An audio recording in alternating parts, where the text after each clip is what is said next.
हमारे सभी YouTube family को बहुत बहुत जय जय श्री सीताराम। सब सुख लहे तुम्हारी सरना, तुम रक्षक काहू को डरना। जहाँ पर महाबली हनुमान जी की कृपा हो जाती है वहाँ पर व्यक्ति को सब कुछ अपने आप स्वमेव मिलने लगता है। उसके रोग शोक सब उससे दूर भाग जाते हैं और कहीं ना कहीं ऐसी परिस्थिति महाबली हनुमान जी की कृपा से बनने लगती है कि जीवन में जो कार्य असंभव दिखाई देते हैं वह पूर्ण होने लगते हैं। लेकिन इस संसार में चाहे आप अपने से मतलब रखें, चाहे आप लोगों के सुख के बारे में, उनके दुख के बारे में, उसको दूर करने के बारे में सोचें, लेकिन ये संसार को अपने दुख से ज़्यादा दूसरों के सुख को देखकर बहुत ज़्यादा दुख होता है। यहाँ पर सिर्फ यही कहना चाहूँगा कि मतलब कि इस दुनिया में कौन किसका होता है, धोखा वही देता है, भरोसा जिस पर होता है।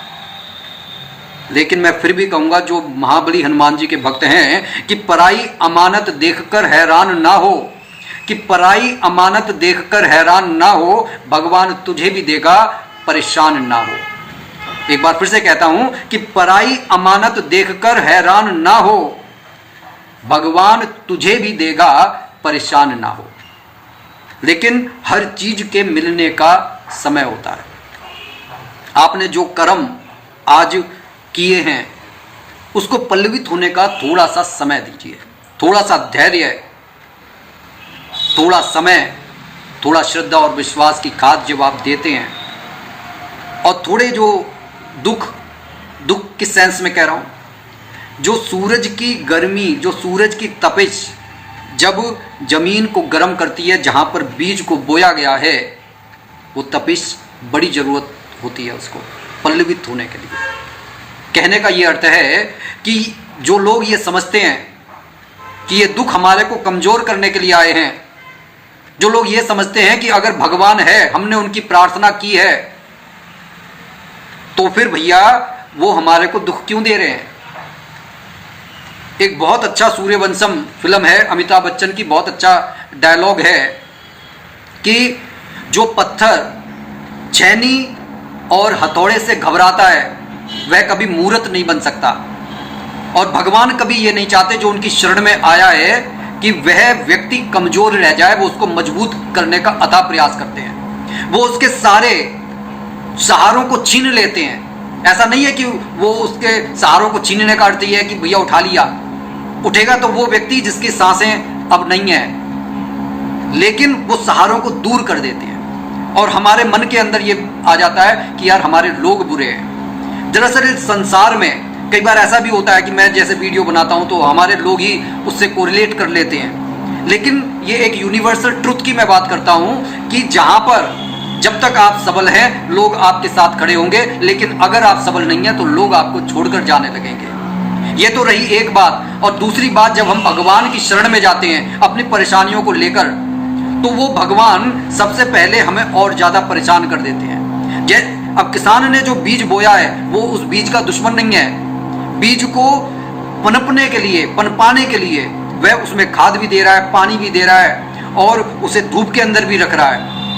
आप सोच कर देखिए ना कि साइंस का एक प्रैक्टिकल करवाया जाता है कि सूरज के प्रकाश की तरफ जो फूल हैं वो उस तरफ मुड़ जाते हैं। जिस तरीके से अगर हम परमात्मा का नाम लेने लगे तो हम उसकी तरफ मुड़ जाते हैं। लेकिन अगर आपने एक गमले में, दो गमलों में आपने पौधे लगाए और दोनों गमलों को आपने खाद पानी सब कुछ दिया, लेकिन सूर्य के प्रकाश से एक गमले को आपने दूर रखा और एक को सूर्य के प्रकाश में रहने दिया, तो आपको ये समझाने की आवश्यकता नहीं है कि जो सूरज के प्रकाश में रहेगा वह पल्लवित हो जाएगा, लेकिन जिसे आपने घर के अंधेरे कमरे में रख दिया वह पल्लवित नहीं होगा। इसीलिए तो एक बहुत सुंदर कविता लिखी गई है पांडवों के बारे में। वो बहुत सुंदर कविता रामधारी सिंह दिनकर जी ने लिखी है कि वर्षों तक वन में घूम घूम बांधा विघ्नों को चूम चूम, सह धूप घाम पानी पत्थर, पांडव आए कुछ और निकल। जब उन्हें 13 वर्ष का वनवास हुआ और 1 वर्ष का अज्ञातवास। कहने का मेरा सीधा सा अर्थ है, जब हम समस्याओं से घिर जाते हैं तब अगर एक्सक्यूजेस कर रहे हैं कि हमारे अपनों ने हमें साथ नहीं दिया, तो आप यह समझ लीजिए कि आपका उस भगवान पर भरोसा नहीं है। बल्कि होना यह चाहिए, हमें भगवान का धन्यवाद करना चाहिए कि हमारे अपनों के प्रति द्वेष और ईर्ष्या रखने की बजाय आप ये सोचिए कि हमारे अपनों को इतना भरोसा था कि भाई हम इतने सबल हैं, इतने सक्षम हैं कि हम गिरेंगे नहीं, हम संभल कर उठ जाएंगे। क्योंकि गिरते हैं सह सवार ही मैदान जंग में, और घुटनों के बल चले वो क्या गिरेगा। तो कहने का यह अर्थ है किसी पर कोई ब्लेम नहीं लगाना, सिर्फ और सिर्फ भगवान जो चाहते हैं आप उसकी मर्जी का करने की कोशिश करो ना। आप क्यों ये सोचते हो कि मेरी मर्जी का हो जाए। आप एक बात हमेशा ध्यान रखना, मैं कई बार बता चुका हूं कि चाहे आप विष्णु सहस्त्रनाम का पाठ कर रहे हैं, चाहे आप शिव सहस्त्रनाम का पाठ कर रहे हैं, चाहे आप सुंदरकांड का पाठ कर रहे हैं, चाहे आप हनुमान चालीसा का पाठ कर रहे हैं, जहां पर आप अपनी इच्छाओं को भगवान पर थोपते हैं वह फलीभूत होने में समय लेती हैं।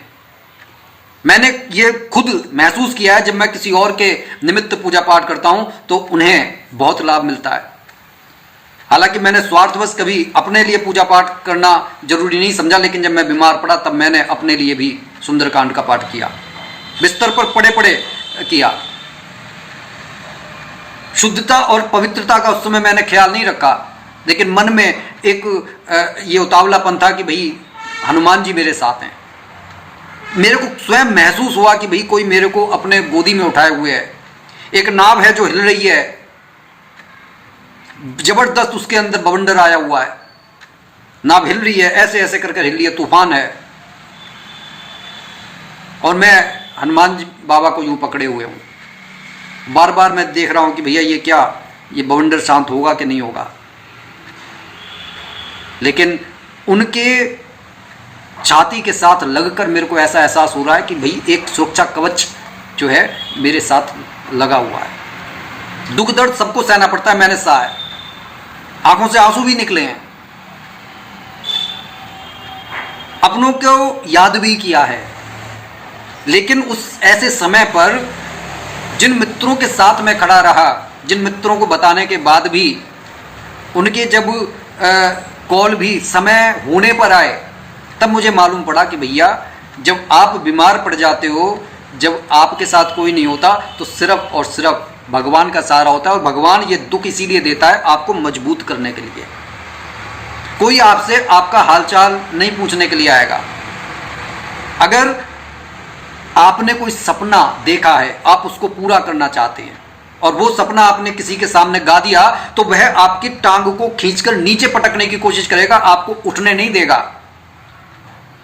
वो सपना आपका है, निश्चय आपका है, उसे पूरा करने की पूरी जिम्मेदारी आपकी है। उस सपने के बीच में अगर यह व्यवधान आ जाता है कि आप विकारों से ग्रस्त हो जाते हैं या फिर आपका स्वास्थ्य खराब हो जाता है, तो उस के लिए संघर्ष आपको करना है। उन विकारों से उठकर आपको जाना है। ये विकार, आप ये मानकर चलिए कि आप एक माया की नदी को क्रॉस कर रहे हैं और जल के विपरीत दिशा में आप तैर रहे हैं। आप सोचिए आपको कितना बड़ा संघर्ष करना पड़ रहा है। लेकिन यह संघर्ष ही आपको एक दिन मिसाल बना देगा। ठीक है, अपने जीवन में हमेशा एक बात याद रखिए कि जियूं तो इस तरह कि बनूं सबके सर का ताज, और मिटूं तो इस तरह कि जमाना मिसाल दे। अपने जीवन में सिर्फ और सिर्फ एक ये ध्येय बना लीजिए और कह दीजिए उस आसमान से कि हम, ये एक बहुत अच्छा बिस्मिल जी का गीत है, उन्होंने क्या कहा था कि वक्त आने पर बता देंगे तुझे है आसमां, हम अभी से क्या बताएं क्या हमारे दिल में है। तो महाबली हनुमान जी से आप अपनी सारी बातें शेयर कीजिए। जब भी कोई त्योहार का समय आता है तो सबसे बड़ी दिक्कत यह होती है कि यह त्योहार सभी के जीवन में सुख और समृद्धि भरने के लिए आता है, लेकिन ऐसे भी दुष्ट लोग हैं जीवन में जो आपका बनकर ही आपको काटते हैं। वो कहा गया है ना कि यार वो हमारे अपने की दुकान है, वहां पर चले जाओ, आपको सामान सही मिलेगा। सामान सही मिलता होगा जिसे मिलता होगा, वरना वहीं पर वो आपको काट लेगा। 100 रुपए की चीज भी आपको 150 में देगा। इसलिए प्रयास ये कीजिए कि बस भरोसा एक राम का, भरोसा एक हनुमान का, इसके अलावा किसी पर आप भरोसा अगर करेंगे तो जीवन में हमेशा धोखा पाएंगे। और जब उन पर भरोसा कर लेंगे तो दुख आएंगी, विपत्तियां आएंगी, हो सकता है आपकी आंखों में आंसू आ जाएं, हो सकता है कि आप दाने दाने के लिए मोहताज हो जाएं, हो सकता है कि आप पाई पाई को तरस जाएं, लेकिन जब आप इसे मान लेंगे कि भैया वो मेरे साथ खेल कर रहा है, परीक्षा है, और आप जब इस विपरीत धारा को पार करके अपने किनारे पर पहुंचेंगे, तब तक आप इतिहास लिख चुके होंगे। जब शनिवार और मंगलवार का दिन आए और उस दिन पूर्णमासी या अमावस्या पड़ जाए, तब आप ये समझ लीजिए कि भगवान ने आपको एक मौका दिया है, और वो मौका ये है कि आप पूरे श्रद्धा के साथ, पूरी आस्था के साथ महाबली हनुमान जी के निमित्त सुंदरकांड का पाठ कीजिए। सुंदरकांड का पाठ करने से घर के अंदर के वाइब्स पूरी तरीके से बदल जाते हैं। या फिर आप हनुमान चालीसा का 108 बार पाठ कर लीजिए, क्योंकि सबसे बड़ा जो खतरा हमको हमारे अपने मन से है।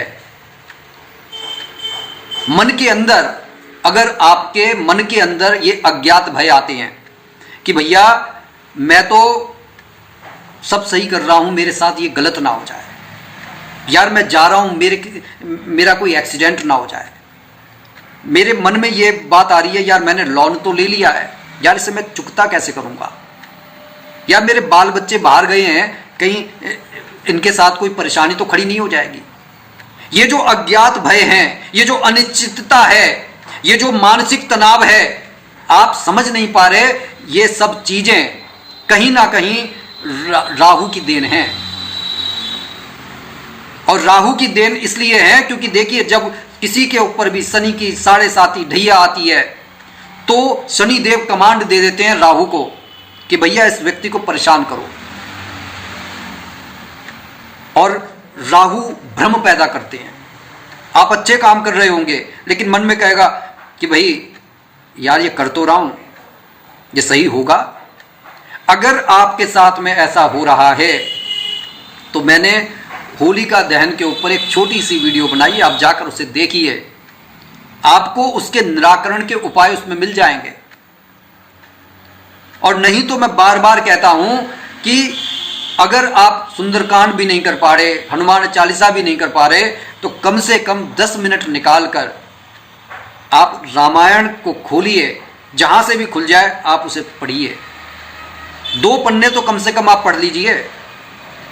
मैं नहीं कह रहा कि बालकांड से शुरू करो, अयोध्या कांड से शुरू करो, किष्किंधा कांड से शुरू करो, जो आपने खोला, जो मिल गया आप उसे पढ़ लीजिए।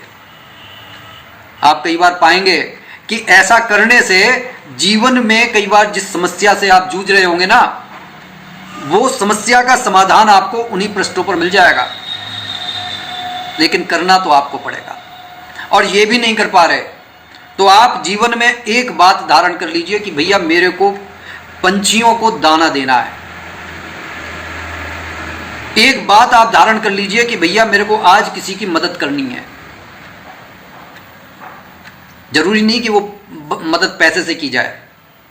मदद करने का जब आप मन के अंदर भाव बनाएंगे तो भगवान भी वो परिस्थितियां पैदा कर देते हैं।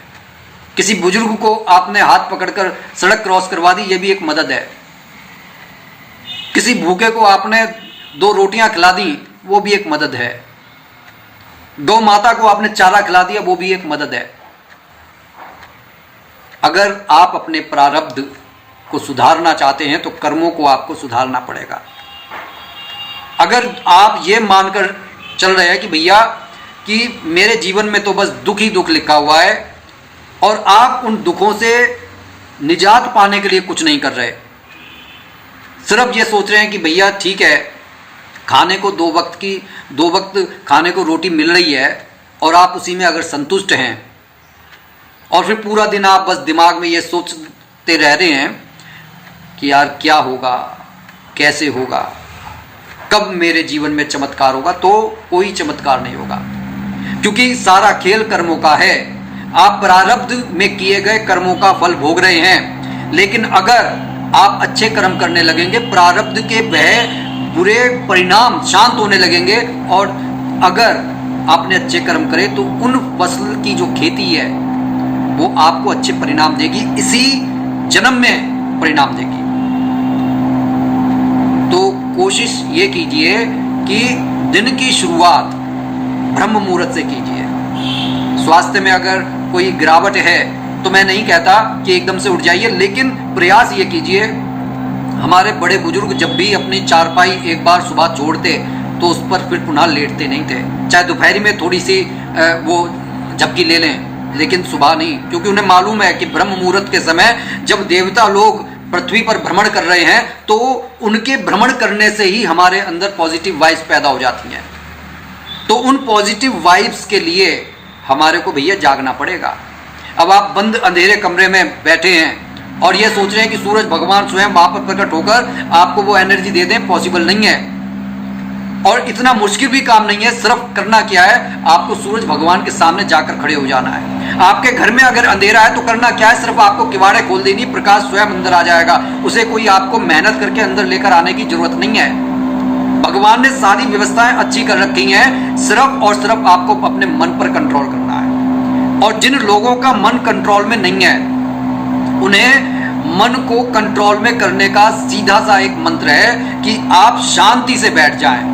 अपने मन के शोरगुल पर ध्यान मत दीजिए, सिर्फ अपने जिह्वा पर ध्यान दीजिए, अपने आज्ञा चक्र पर ध्यान केंद्रित कर दीजिए, और धीरे धीरे से अपने ऐसा लगे कि नाभि चक्र से, मणिपुर चक्र से आप राम बोल रहे हैं और वो आपके कंठ से निकल रहा है, राम। आप इस तरीके से कम ब्रह्म मुहूर्त में उठकर राम जी का ही नाम लीजिए, उसके बाद में किसी और काम में लग जाइए। बार बार ये बात मैंने अपने सभी व्यूअर से कही है कि जब भी आप अपनी चारपाई को छोड़ने से पहले सबसे पहले देखिए कि आपका कौन सा स्वर चल रहा है। उस स्वर की तरफ का ही पैर सबसे पहले जमीन पर रखें और उस विचार को, जो कार्य आपको पूरा करना है, उस कार्य को पूरा करें। कोई शत्रु परेशान कर रहा है तो कि उस शत्रु से भगवान निजात दिलवाएंगे, ये यूनिवर्स निजात दिलवाएगा, ऐसा सोचकर आप पैर रखिए और तब सांस छोड़िए। धरती माता के चरण स्पर्श कीजिए, 3 बार तिलक कीजिए, पूरा संसार आपके बस में आ जाएगा। प्रयत्न आपको करना है। तो एक छोटी सी सिर्फ ये वीडियो मैंने इसलिए बनाई कि अगर जीवन में कभी दुख या परेशानी आ रही हैं तो उनसे परेशान ना होइए, किसी पर ब्लेम मत डालिए, बस भगवान का शुक्रिया कीजिए कि भगवान ने मेरे को इस लायक समझा है कि वह मेरी परीक्षा ले रहे हैं। अब इस परीक्षा में मुझे जो है उत्तीर्ण होकर दिखाना है, अच्छे नंबर से पास होना है। फिर आप देखिए कि आपके जीवन में किस तरीके से बदलाव होगा। जाते जाते एक छोटा सा उपाय मैं जरूर आपके साथ शेयर करूंगा कि मंगलवार और शनिवार के दिन अगर जीवन में बहुत ज़्यादा परेशानियां हैं तो आप सुंदरकांड का पाठ अवश्य कीजिए। कोई ज़्यादा तामझाम नहीं करना, एक जोत जला लीजिए, जोत प्रज्वलित रहनी चाहिए जब तक आप सुंदरकांड का पाठ कर रहे हैं। भगवान के निमित्त आप बेसन का प्रसाद रख सकते हैं या रोटला रख सकते हैं, और उसके बाद में पूरी श्रद्धा के साथ में सुंदरकांड का पाठ कीजिए। अगर आपको सुंदरकांड का पाठ करने में दिक्कत होती है कि भाई हालांकि वह उसमें 60 जो हैं चौपाइयाँ हैं, दोहे हैं, और उसके अंदर ही सब कुछ सिमट जाता है, अगर उसमें दिक्कत है तो आप ऐसा कर सकते हैं कि 15-15 या 20-20 आप कर लीजिए। जैसे मंगलवार को शुरू किया, शनिवार को समाप्त कर लिया, उसके बाद में फिर आप कोशिश कीजिए कि संडे को शुरू किया, मंगलवार को समाप्त कर लिया। आप इस तरीके से भी कर सकते हैं। आप नित्य सुंदरकांड के पाठ को अपने घर में करते रहिए। आप देखेंगे कि ये छोटा सा प्रयास आपके जीवन में बहुत बड़ा बदलाव लेकर आ जाएगा। अब जो लोग दीवले का इस्तेमाल करते हैं, देखिए जो पूजा पाठ करते हैं उनके घरों में दीवला जलते हैं, लेकिन अगर वो एक छोटा सा प्रयास और कर लें अपने घर में सुख समृद्धि को लाने के लिए और नकारात्मकता को भगाने के लिए, तो प्रयास ये कीजिए, एक दीपक और जला लीजिए तिल के तेल का, और उस तिल के तेल के दीपक में आप प्रतिदिन जो है एक नई चीज़ आपको डालनी है। जो एक ग्रह से रिलेटेड है, ताकि नवग्रह आपको आशीर्वाद दें। और उस दीवले को लेकर आपको घर के दरवाजे के सीधी तरफ आपको रख लेना है। अब संडे को आपको क्या डालना है उस दीवले में? अच्छा, लंबी बाती का आपको जो है दिया जलाना है। लंबी बाती करके वो आपको दिए में रखना है। उसमें तिल का तेल डाल लीजिए और ऊपर से आप वो चीज़ें डाल दीजिए। संडे के दिन आप 1-2 केसर डाल दीजिए। ये मत मानिए कि बहुत महंगी आती है। 1-2 केसर आप अगर एक डिब्बी खरीद लेंगे जो 250-300 रुपये की आती है, वह आपकी कई महीनों तक चलेगी। आपने वो 2-1 केसर के जो है फूल डाल लिए। सोमवार के दिन आपने अक्षत डाल लिए। अक्षत का अर्थ होता है बिना टूटे हुए चावल। इसके बाद में मंगलवार के दिन आपने दालचीनी डाल ली, छोटा सा टुकड़ा आपको डालना है, ठीक है। बुधवार के दिन आपने एक इलायची डाल ली। बृहस्पतिवार के दिन या तो आप चुटकी भर हल्दी डाल लीजिए या फिर हल्दी की गांठ थोड़ी सी तोड़कर डाल लीजिए। शुक्रवार के दिन आप एक लौंग डाल लीजिए और शनिवार के दिन आप काले तिल डाल लीजिए। आप देखेंगे पहले ही प्रयास में आपके घर में के वातावरण में बड़ी ऊर्जा प्रकट होने लगेगी। जहां घर में कलेश का वातावरण था कि एक जना बोला, दूसरे जने ने फिर जवाब दिया और ये लड़ाई बढ़ती चली गई, आप देखेंगे कि अब अगर लड़ाई होती भी है तो उसमें बहुत ही जल्दी पैचअप हो जाता है। वो लड़ाई खिंचती नहीं है, जैसे महीनों बरसों खिंच जाती थी, वो लड़ाई नहीं खिंचेगी। आपके अपने आप के करीब आने लगेंगे। ये सब भगवान की महिमा है, ठीक है। बस उसकी माया से आपको टकराना नहीं है। आपको जो भगवान कर रहे हैं, मैं बार बार कह रहा हूं कि देखिए, कर्म करना आपके हाथ में है। आपने बीज बो दिया। अब ये नहीं है कि आप बार बार देखेंगे उस गड्ढे को खोद कर कि बीज में कुछ हुआ। अगर आप ऐसा करेंगे तो आप अपने कर्मों को खराब कर रहे हैं। अब लोग बाग करते क्या है? लोग बाग क्या करते हैं कि पूरी पूजा पाठ करी, 4-5 घंटे या एक दिन पूरी पूजा पाठ करी, और बाकी का जो हफ्ता है वो उन्होंने गाली में, गलौज में और जिसे कहना चाहिए गलत रील्स देखने में या उल्टे सीधे प्रोग्राम्स देखने में, यहाँ वहाँ उठकर बैठने में, नॉनवेज खाने में, अल्कोहल में और ऐसे मित्रों में बैठने में जो भगवान को मानते ही नहीं है। हालांकि एक समय आता है, सबको अपनी गलती का एहसास होता है कि भैया हमारे को ऐसा नहीं करना चाहिए, लेकिन जो लोग पूरी तरह से सात्विक रहते हैं उनके जीवन में बदलाव आता है। तो प्रयास अपने कर्मों को सुधारने पर कीजिए।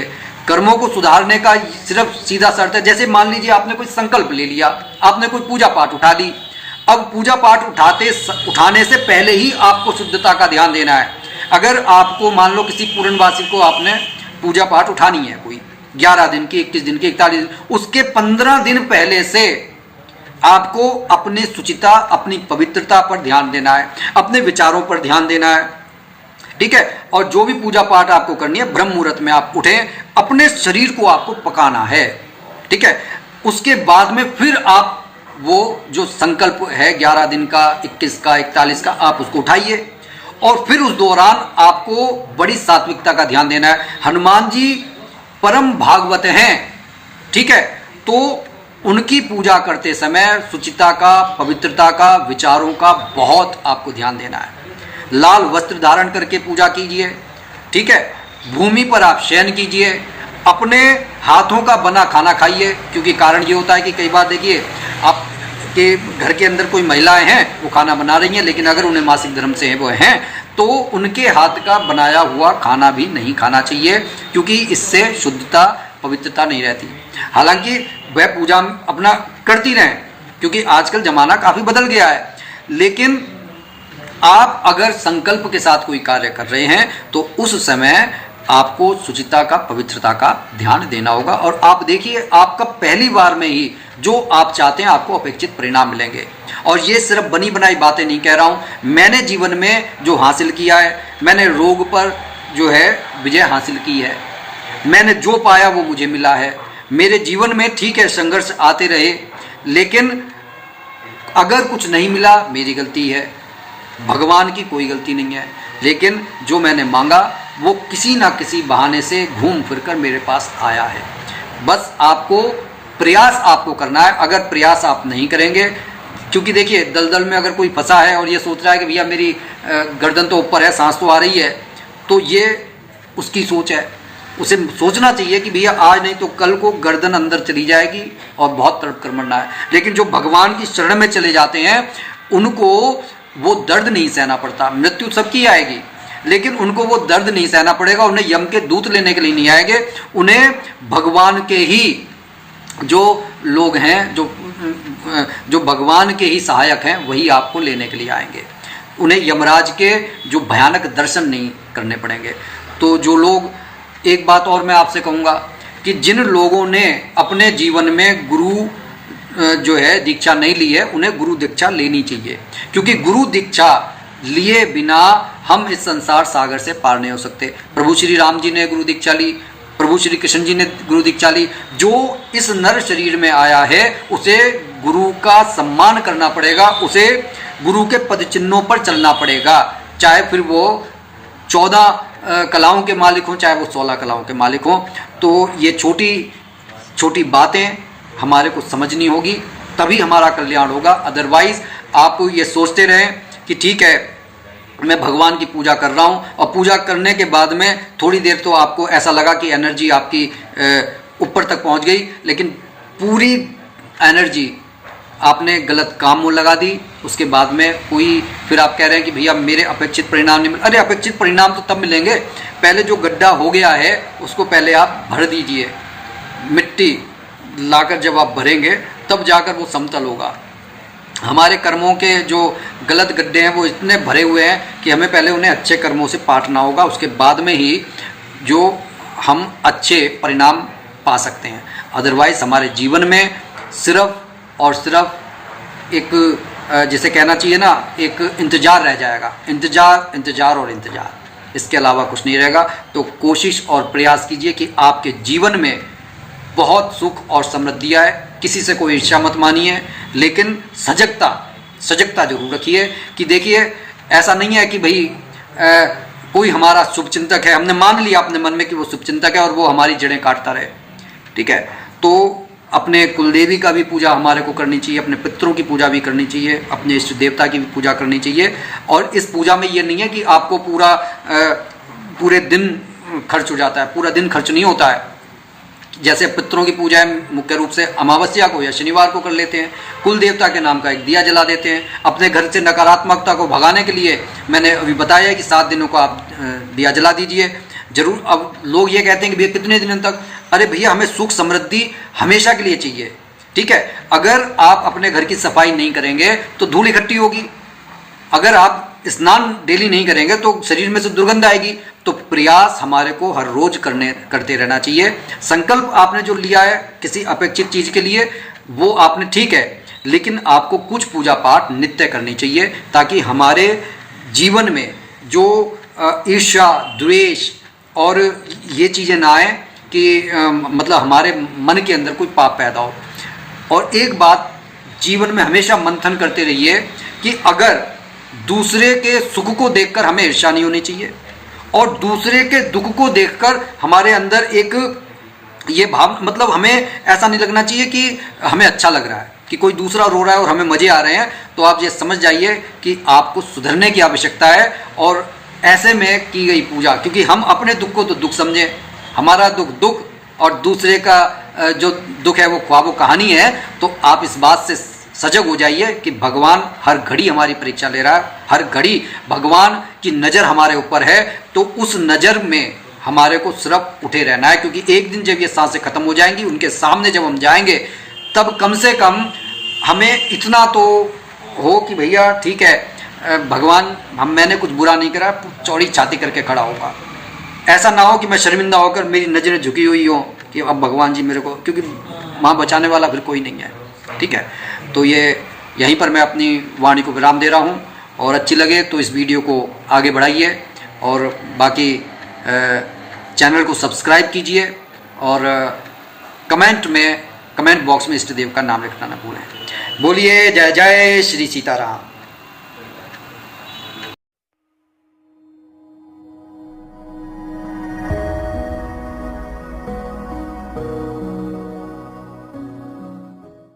किसी स्त्री की सुंदरता ही उसके दुख का कारण बन जाती है, बिल्कुल उसी तरीके से किसी परिवार की सुख और समृद्धि ही उसके अनिष्ट का कारण बन जाती है। कैसे? क्योंकि लोग जलते हैं, लोग उसके सम्मान, उसकी प्रतिष्ठा के साथ खेलने का प्रयास करते हैं।